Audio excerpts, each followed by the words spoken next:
Cricket प्रेमी चाहती भारत अन्य कहाठारू हारू पछे पाकिस्तान ठारू न हारू।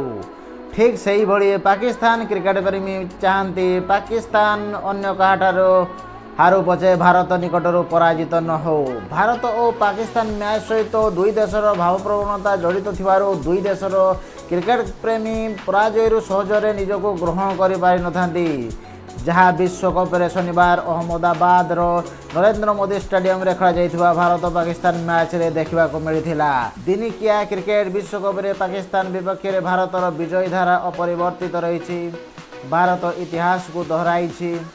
दिनिकिया विश्वकप रे भारत पाकिस्तान विपक्ष में एपर्यंत खेलिथिबा समस्त 8टी जाक मैच रे विजयी होइछि। अन्य पक्षे पाकिस्तान परंपरा को भांगिबारे पुणी थे विफल होइछि। बाबर आजम को नेतृत्वाधीन पाकिस्तान निकट में उक्त परंपरा को भंग करने सुजोग रही रोहित सेना कौन सुजोग देन।